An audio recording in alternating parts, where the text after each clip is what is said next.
आप सभी मित्रों का आल हिंदी तैयारी मंच 101 पर स्वागत है। मित्रों, आज हम लोग पढ़ेंगे शेखर एक जीवनी। ये अज्ञे जी का उपन्यास है जो 2 भागों में लिखा गया है। सर्वप्रथम हम देखेंगे कि सच्चिदानंद हीरानंद वात्स्यायन अज्ञे इनका पूरा नाम है। हम इनकी जन्म देखेंगे, इनकी कृतियों को देखेंगे, फिर उसके बाद हम उपन्यास के मुख्य तत्व को पढ़ेंगे, भूमिका पढ़ेंगे, कथन पढ़ेंगे और पात्र पढ़ेंगे। सारी चीज़ों को फिर देखेंगे। तो आइए शुरू करते हैं। तो सच्चिदानंद हीरानंद वात्स्यायन अज्ञे, इनका जन्म जो हुआ था 7 मार्च 1911 को उत्तर प्रदेश के जिले कुशीनगर में जन्मे अज्ञे हिंदी साहित्य में शिल्पगत, भावगत, आधुनिक संवेगों के प्रवर्तक हैं। उन्होंने कविता, कहानी, उपन्यास, आलोचना, यात्रा वृत्तांत आदि में महत्वपूर्ण योगदान दिया है। आइए इनकी प्रमुख कृतियां देखेंगे। सर्वप्रथम तो जैसे इनके कविता संग्रह है, जैसे सदा नीरा है, भाग 1 और भाग 2, भग्नदूत है, चिंता है, इत्तलम है, हरी घास पर क्षण भर है, बावरा अहेरी, इंद्रधनुष रौदे हुए, अरी वो करुणा प्रभा में, आंगन के पार द्वार, कितनी नावों में कितनी बार, क्योंकि मैं उसे जानता हूँ, सागर मुद्रा, पहले मैं सन्नाटा बुनता हूँ, महावृक्ष के नीचे, नदी की बाग पर छाया, Prison Days and Other Poems. 3 अंग्रेजी में हैं ये इनकी कविता संग्रह हो गए। अब इनकी कहानियों को देखेंगे। कहानी संग्रह पे जैसे विपथगा है, विपथगा, परंपरा, कोठरी की बात, शरणार्थी, जयदोल, इनके प्रमुख कहानी संग्रह हो गए। अब शेखर एक जीवनी प्रथम और द्वितीय भाग, नदी के दीप, अपने अपने अजनबी, इनके उपन्यास हो गए। अरे यायावर रहेगा याद, एक बूथ सहसा उछली, इनकी यात्रा वृत्तांत हो गए। सब रंग, त्रिशंकु, आत्मनेपद, आधुनिक साहित्य, एक आधुनिक परिदृश्य, आलवाल, अद्यतन, इनके निबंध संग्रह हो गए। स्मृत लेखा, संस्मरण है, भवंती है, अंतरा है और शाश्वती है। विचार गद्य संवत्सर है, इनकी डायरी है। उत्तर प्रियदर्शी, इनका नाटक है। तो इनका जो रचना संसार है काफ़ी लंबा है अज्ञे जी का।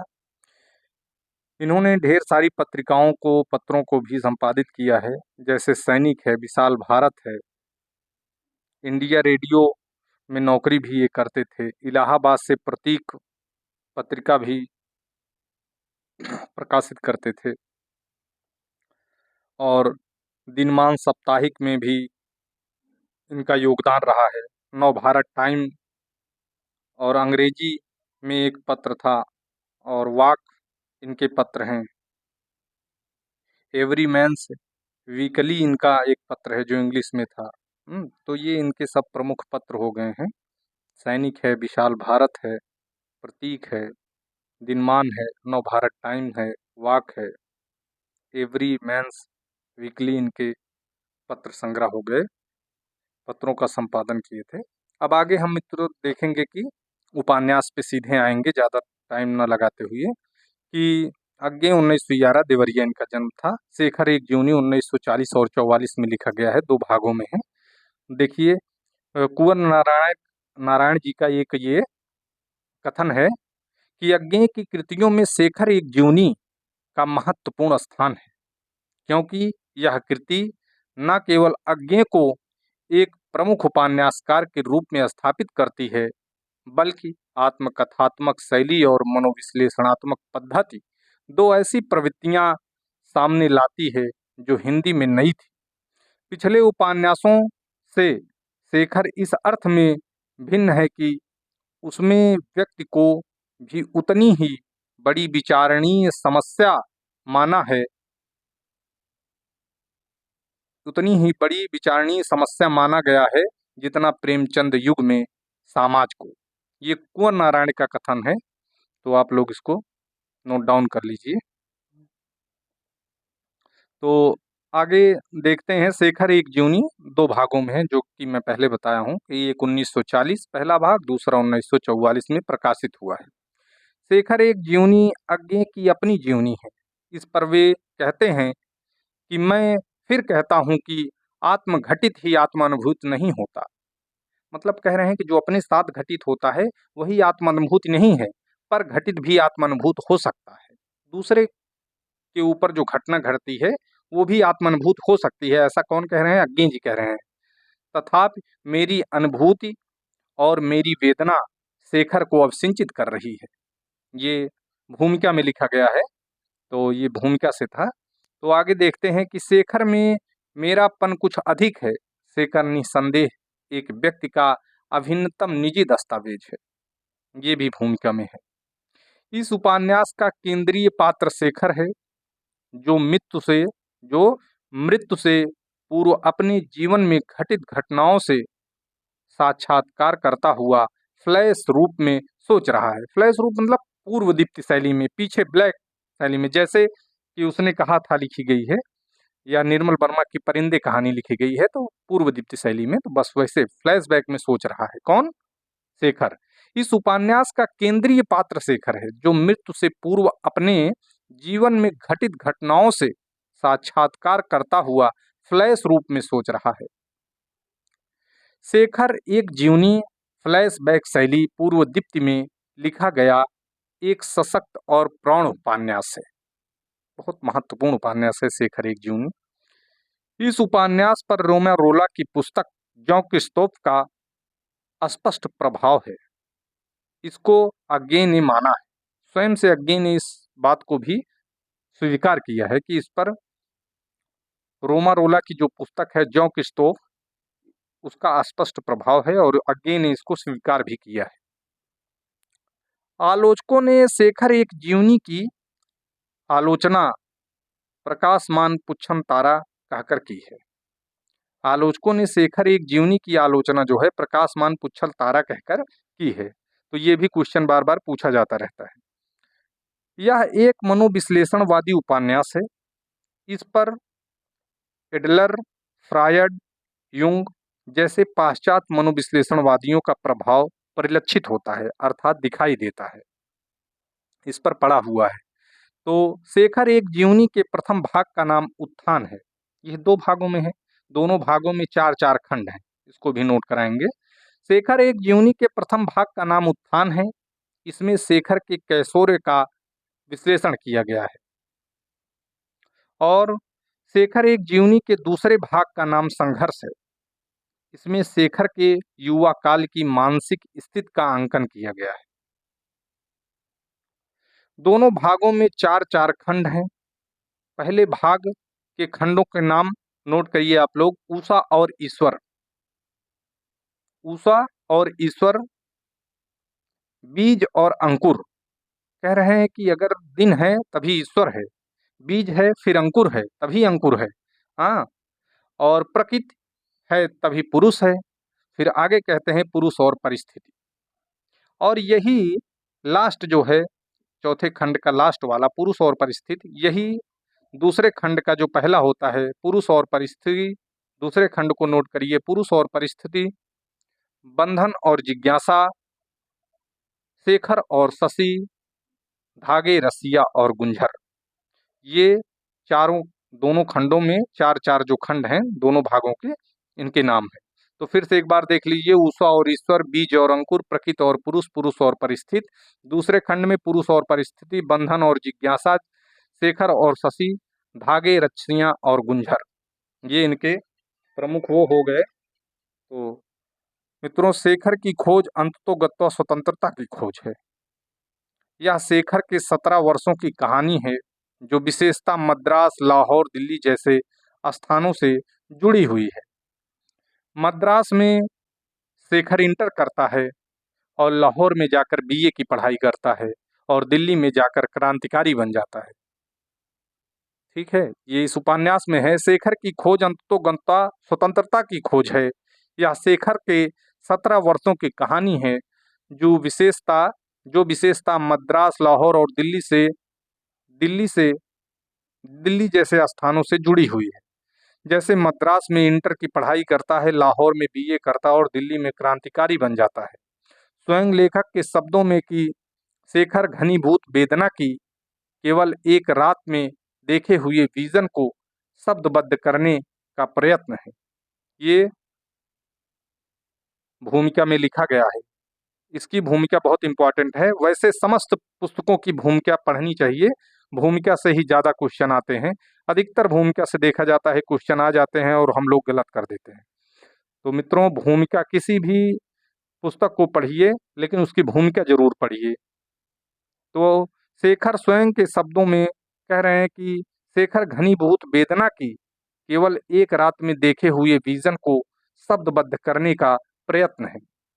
अज्ञे ने स्वयं कहा है कि इसमें मेरा समाज और युग बोलता है। अज्ञे ने स्वयं इसको एक्सेप्ट किया है, माना है कि इसमें मेरा समाज और युग बोलता है। भूमिका में है, लिख रहे हैं कि वेदना में एक शक्ति है। कह रहे हैं कि वेदना में एक शक्ति है जो दृष्टि देती है। मतलब किसी व्यक्ति को अगर कष्ट है, वह दुखी है, किसी बात से परेशान है, तो उससे एक सीख भी मिलती है। वही बात इसमें कही गई है कि वेदना में एक शक्ति है जो दृष्टि देती है, जो यातना में है वह दृष्टा हो सकता है।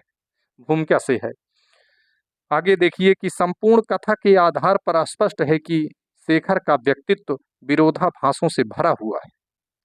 इस संबंध में अज्ञे का कथन है कि शेखर कोई बड़ा आदमी नहीं है, वह अच्छा भी आदमी नहीं है, लेकिन वह मानवता के संचित अनुभव के प्रकाश में ईमानदारी से अपने को पहचानने की कोशिश कर रहा है। उसके साथ चलकर आप पाएंगे कि आपके भीतर भी कहीं पर एक शेखर है जो स्वतंत्र और ईमानदार है, घोर ईमानदार है और जागरूक है। ये शेखर के बारे में कहा गया है। ये पूरा उपन्यास का निचोड़ है। जैसे कि शेखर हर एक चीज को जानना चाहता है। जब वो छोटा होता है तो शेर को पूरा फाड़ डालता है। जो शेर कार्टून बना रहता है उसको फाड़ डालता है। घर पर पिटाई होती है। बहन से पूछता रहता है कि बच्चा कैसे होता है, बच्चा कहाँ से आता है। तमाम प्रकार की उसकी उजबुज बातें सामने नजर आती हैं। शेखर का वही कथन इस पूरे उपन्यास को सत्य करता है कि शेखर कोई बड़ा आदमी नहीं है, वह अच्छा भी आदमी नहीं है, लेकिन वह मानवता के संचित अनुभव के प्रकाश में ईमानदारी से अपने को पहचानने की कोशिश कर रहा है। उसके साथ चलकर आप पाएंगे कि आपके भीतर भी कहीं एक शेखर है जो स्वतंत्र और ईमानदार है, घोर ईमानदार है और जागरूक है। तो ये अज्ञे जी का ही था। शेखर के मन में बाल सुलभ और वयासंध की सारी जिज्ञासा सारी जिज्ञासाएं समाहित हैं। वयासंध का मतलब क्या है? अगर वयासंध का नाम जैसे आ गया तो विद्यापति का नाम आप सभी सुने होंगे ना। तो जैसा विद्यापति ने वयासंध का जबरदस्त वर्णन किया है पादावली में, वैसा अन्यत्र कहीं नहीं मिलता है। तो वही वयासंधि जो 16-17 की एज की होती है, वही वयासंधि है। तो वही उसके अंदर तमाम जिज्ञासाएं होती है, जानने की प्रवृत्ति होती है। तो शेखर के मन में बाल सुलभ और वयासंध की सारी जिज्ञासाएं समाहित हैं। वह जानना चाहता है कि बच्चे कैसे जन्म लेते हैं या क्यों होते हैं, लेकिन किसी से भी जवाब ना पाकर वह भीतर ही भीतर अशांत होने लगता है। शेखर कहीं कहीं पर कुंठित भी नजर आता है, लेकिन यह उसके व्यक्तित्व का एक स्वाभाविक पक्ष है। वह जीवन में शांति, लय, प्रेम और मुक्ति की तलाश में है, लेकिन जब इनमें से कोई भी उसे अस्थायी रूप से नहीं मिलता तो वह बेचैन हो उठता है। यही बेचैनी उसका जीवन मार्ग तय करती है, जो कि दिशाहीन है। शेखर नास्तिक है, लेकिन निराशावादी नहीं है। नास्तिक है, लेकिन निराशावादी नहीं है। प्रत्येक कठिन समय से निकलकर वह लगातार आगे बढ़ने का प्रयत्न करता रहता है। इसमें कितनी अच्छी सी बात है कि शेखर नास्तिक है, अर्थात नास्तिक उसे कहते हैं जो ईश्वर में विश्वास ना करता हो, लेकिन निराशावादी नहीं। लेकिन वह निराशावादी नहीं, प्रत्येक कठिन समय से निकलकर वह लगातार आगे बढ़ने का प्रयत्न करता रहता है। शेखर ऐसा व्यक्ति है। उपन्यास के प्रमुख पात्रों में शेखर है, नायक है, आशावादी और विद्रोही व्यक्तित्व का है। शशि नायिका है, लाहौर में रहने वाली दूर की मौसी विद्यावती की बेटी है, शेखर के जीवन शक्ति का आधार है। शारदा है, एक मद्रासी लड़की है जिससे शेखर प्रेम करता है और जब मद्रास गया होता है तो फिर से उसको बुलाता है और जब वह नहीं आती तो लौट कर फिर वह लाहौर चला आता है। तो शारदा हो गई, फिर हरिदत्त हो गए, शेखर के पिता हैं। अत्ती है, नौकरानी है। ईश्वर दत्त और देवदत्त शेखर के भाई हैं। गौरा शशि की बहन है। विद्यावती शशि की माँ है। रामेश्वर शशि का पति है और सरस्वती और कमला शेखर की बहन है। सरस्वती ही शेखर को पढ़ाती लिखाती रहती है और इस उपन्यास में एक जगह आता है कि शेखर सरस्वती के प्रति आकर्षित भी हो जाता है। कहता है कि तुम बहुत सुंदर हो, बहुत सुंदर लगती हो। तो ये सारी चीजें इस उपन्यास में देखने को मिलती हैं। सदाशिव, राघवन और देवदास शेखर के मित्र हैं, जो हॉस्टल में इसकी मित्रता होती है और यहीं से जन जागरण अभियान चालू हो जाता है। ये जब हॉस्टल में रहते हैं तो शेखर बहुत दिन तक सवर्ण के हॉस्टलों में रहता है, ब्राह्मणों के हॉस्टलों में रहता है, फिर वहां से ऊब जाता है और फिर छोड़कर शूद्रों के हॉस्टलों में आ जाता है। तो ये चीज इसमें साफो साफ लिखी गई है। तो आगे देखिए, उपन्यास के महत्वपूर्ण उदाहरण जो हैं उपन्यासों में आए हुए हैं कि क्षमा हृदय का धर्म है, लेकिन वह कर नहीं पाता है। और सत्य बात भी है कि क्षमा जो है वह सत्य बात है कि क्षमा किसी भी व्यक्ति को अगर हो तो कर देनी चाहिए, लेकिन सबके ऊपर क्षमा अच्छी भी नहीं लगती है। बहुत अच्छी रामधारी सिंह दिनकर के कुरुक्षेत्र के चतुर्थ सर्ग में एक पंक्तियां बहुत आती हैं जो हमेशा हम लोगों के बीच में होती रहती है कि क्षमा क्षमा शोभती उस भुजंग को जिसके पास गरल हो। क्षमा भी उसी व्यक्ति को शोभायमान देता है, शोभा देता है, जिसके पास दम हो। कह रहे हैं कि गरल माने विष हो। क्षमा भी उसी व्यक्ति को शोभा देता है जो मजबूत हो भाई, लगे कि वो क्षमा करने योग्य है। अब खली आए और किसी छोटे से उसको क्षमा करें तो अच्छा नहीं लगेगा ना। और बहुत बड़ा गुंडा हो और कोई नॉर्मल आदमी हो उसको क्षमा करेगा तो अच्छा नहीं लगता। तो यही इसी बात पर ये बात कही गई है कि क्षमा क्षमा भी उसी व्यक्ति पर शोभायमान होती है जिसके पास दम हो। उसको क्या जो दंतहीन विसरहित विनीत सरल हो, उसके लिए कोई महत्व नहीं है। जो मतलब बहुत सरल स्वभाव का हो, विनीत हो, विनम्र हो, हाँ, मतलब बलवान ना हो, तो उसके लिए नहीं है। इसलिए तो यहाँ क्षमा हृदय का धर्म है, लेकिन वह कर नहीं पाता है। तो ये पंक्तियां भी ध्यान रखिएगा कि रामधारी सिंह दिनकर कुरुक्षेत्र के चतुर्थ सर्ग से है। तो याद थी तो आप लोगों को हमने कहा बता ही देते हैं। वेदना में एक शक्ति है जो दृष्टि देती है, जो यातना में है वह दृष्टा हो सकता है। ये पहले ही मैंने बता दिया है। मुझे विश्वास है कि विद्रोही बनते नहीं, उत्पन्न होते हैं। विद्रोह बुद्धि परिस्थितियों से संघर्ष की सामर्थ, जीवन की क्रियाओं से, परिस्थितियों के घात प्रतिघात से नहीं निर्मित होती। वह आत्मा का कृत्रिम परिवेश नहीं है, उसका अभिन्नतम अंग है। शेखर। मुझे विश्वास है कि विद्रोही बनते नहीं, उत्पन्न होते हैं। विद्रोह बुद्धि परिस्थितियों से संघर्ष की सामर्थ, जीवन की क्रियाओं से, परिस्थितियों के घात प्रघात से नहीं निर्मित होती। वह आत्मा का कृत्रिम परिवेश नहीं है, उसका अभिन्नतम अंग है। शेखर। मूर्ति का निर्माण हो सकता है, मृत्तिका का नहीं।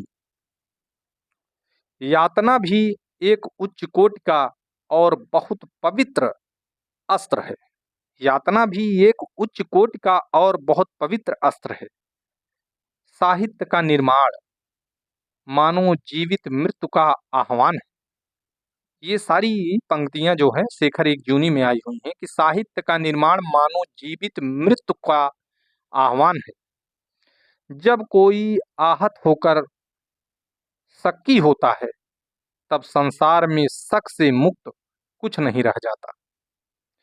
जीवन प्यारा है या नहीं, इसकी कसौटी यही है कि उसे बिना खेद के लुटा दिया जाए, बिना दुख के उसको क्या है, लुटा दिया जाए। क्योंकि विराट प्रेम मौन ही हो सकता है। जो अपना प्यार कह सकते हैं, उसका प्यार ओछा है। मतलब जो अपने प्यार को व्यक्त कर दे, उसका प्रेम केवल दिखावा मात्र है, ओछा है, छलने मात्र है। तो इसमें कितनी बढ़िया बात कही गई है कि जीवन प्यारा है या नहीं, इसकी कसौटी यही है कि उसे बिना खेद के लुटा दिया जाए, बिना दुख के जो है कार्य में लगा दिया जाए, दूसरे पर न्यौछावर कर दिया जाए। क्योंकि विराट प्रेम मौन ही होता है। विराट प्रेम, जो महान प्रेम होता है, वो सदा शांत रहता है, मौन रहता है। जो अपना प्यार कह सकते हैं, उनका प्यार ओछा है। जो अपना प्यार कह सकते हैं, उनका प्रेम केवल है दिखावा मात्र है, ओछा है, वो प्रेम नहीं है। मानवता कुछ चाहती है, लेकिन जानती नहीं कि क्या, और उसे जानने की खोज में अनेक रास्तों पर एक साथ ही भटक रही है। मानवता कुछ चाहती है, लेकिन जानती नहीं कि क्या, और उसे जानने की खोज में अनेक रास्तों पर एक साथ ही भटक रही है। और नास्तिक जब विश्वास करने पर आता है, तो बड़े पंडित उसके आगे नहीं टिक सकते हैं। ये भी इसी में है कि नास्तिक जब विश्वास करने पर आता है, तो बड़े पंडित उसके आगे नहीं टिक सकते। सत्य उनके लिए है जिनमें उसे सह लेने की शक्ति है। सत्य बात है, ये एकदम से सत्य बात है। रियल जीवन में भी ये सत्य है। और रोमा रोला की पुस्तक से ये लिया गया है कि सत्य उनके लिए है जिनमें उसे सह लेने की शक्ति हो। अगर आप सत्य बोल दीजिए तो रिश्ता टूट जाता है, नाता टूट जाता है, वैमनस्यता हो जाती है, झगड़ा हो जाता है। तो बहुत अच्छी सी बात है, रोमा रोला की पुस्तक से लिया गया है और इसमें लिखा गया है। संसार का दूसरा दर्शन नारी की मूर्ति का दर्शन है। बहुत अच्छा कह रहे हैं कि संसार का जो दूसरा दर्शन है, वो नारी की मूर्ति का ही दर्शन है। शशि शेखर से लास्ट में कहती है, बहुत अच्छा सा कथन है, नोट कर लीजिएगा।